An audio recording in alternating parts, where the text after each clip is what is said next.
ദിവ്യാത്മാക്കൾക്കെല്ലാം വിനീതമായ നമസ്കാരം.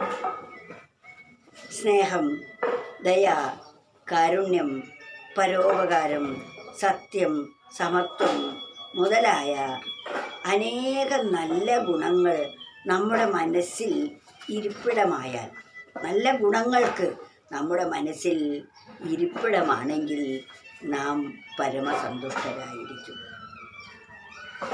അല്ല ദേഷ്യം, പക, പ്രതികാരം, അത്യാർത്തി, സമ്പത്തിനോടുള്ള മോഹം എത്രയുണ്ടായാലും മതിവരാത്ത ആ മനോഭാവം, ഇതെല്ലാം നമ്മെ നിത്യ നരകത്തിൽ ആഴ്ത്തിക്കളയുന്നതാണ്.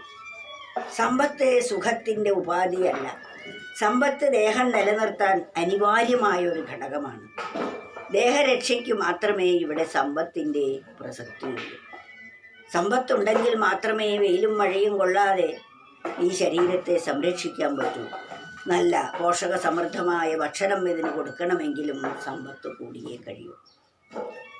ഇത്രയേ സമ്പത്ത് കൊണ്ടുള്ള പ്രയോജനമുള്ളൂ. എന്നാൽ ഈ സമ്പത്ത് ഉപയോഗിച്ച് ദേഹത്തെ സംരക്ഷിച്ച് ദേഹത്തിലിരുന്ന് ആ പരമാത്മാവിനെ അറിയാനാണ് നാം ശ്രമിക്കേണ്ടത്. പരമാത്മാവിനെ പാടേ മറന്നുകൊണ്ട് നാം സുഖത്തിനുള്ള ഉപാധി സമ്പത്താണെന്ന് കരുതി സമ്പത്ത് വാരിക്കൂട്ടി ഒരു വലിയ കോടീശ്വരൻ സ്വയം വെടിവെച്ച് മരിക്കാനിടയായി ഈ അടുത്ത കാലത്ത്. സമ്പത്ത് സുഖപ്രദമായിരുന്നുവെങ്കിൽ അദ്ദേഹം അപ്രകാരം ചെയ്യുമായിരുന്നില്ല. സമ്പത്തല്ല നമ്മുടെ സുഖത്തിനുള്ള വിധാനം. അത് മിതമായി നമുക്ക് ആവശ്യമുള്ളതാണ്. അത്രമാത്രമേ അതിനെ നാം ഗണിക്കാവൂ. നാം നിലനിർത്തേണ്ടത് സത്യം, ദയ, കാരുണ്യം മുതലായ സദ്ഗുണങ്ങളാണ്. അതിനാൽ ഇവിടെ പറയുന്നു, സത്യം, സമത്വം, ദയ തൊട്ട ദൈവീ സമ്പത്തിനാം സാധനയാർന്നിടാതെ ധനംഗൃഹം തൊട്ടവ കൊണ്ടു മാത്രം സംതൃപ്തി കൊണ്ടിടുകയാം വിമൂഢർ. മൂഢരായ മനുഷ്യര് ഇവിടെ എന്താണ് ചെയ്തുകൊണ്ടിരിക്കുന്നത് എന്ന് നമുക്ക് പച്ചയായി വിളിച്ചു പറഞ്ഞു തരികയാണ്. നാം നേടേണ്ടത് ദൈവീ സമ്പത്താണ്.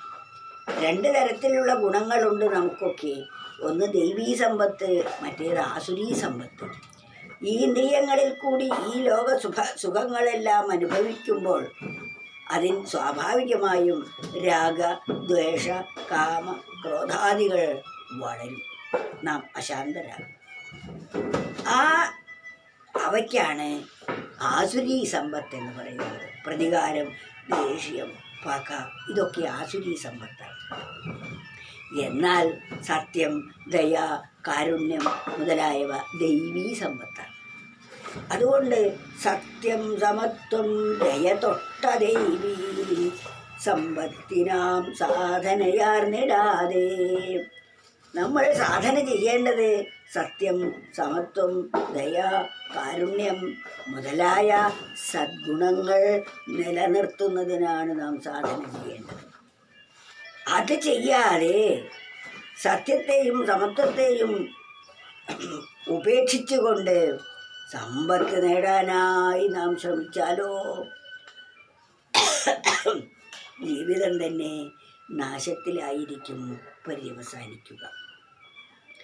സത്യം, സമത്വം, ദയ തൊട്ട ദൈവീ സമ്പത്തിനാം സാധനയാർന്നിടാതെ ധനം, ഗൃഹം തൊട്ടവ കൊണ്ടു മാത്രം. ധനം, വീട്, അതുപോലെ കുടുംബ ബന്ധാദികൾ മുതലായവ കൊണ്ട് മാത്രം സുഖം കൈവരിക്കാം എന്ന് കരുതുന്നു മൂഢരായവർ. ധനം, ഗൃഹം തൊട്ടവ കൊണ്ടു മാത്രം. കുറേ ധനമുണ്ടായാൽ, അതിമനോഹരമായ വീട് വെച്ചാൽ, തനിക്ക് കുടുംബാദികളുണ്ടായാൽ പരമമായ സുഖമായി എന്ന് പറയുന്നു. അതാരാ കരുതുന്നവർ? അവരെയാണ് മൂഢന്മാർ എന്ന് പറയുന്നു. അതുകൊണ്ട് നാം മൂഢന്മാരായി ജീവിക്കരുത് എന്ന് പറയുന്നു. സത്യം, സമത്വം, ദയ തൊട്ട ദൈവീ സമ്പത്തിനാം സാധനയാർന്നിടാതെ ധനം, ഗൃഹം തൊട്ടവ കൊണ്ടു മാത്രം സംതൃപ്തി കൈക്കൊണ്ടിടുകയാം വിമൂഢർ. ധനം ഗൃഹം തൊട്ടവ കൊണ്ടു മാത്രം സംതൃപ്തി കൊണ്ടിടുകയാം വിമൂഢർ.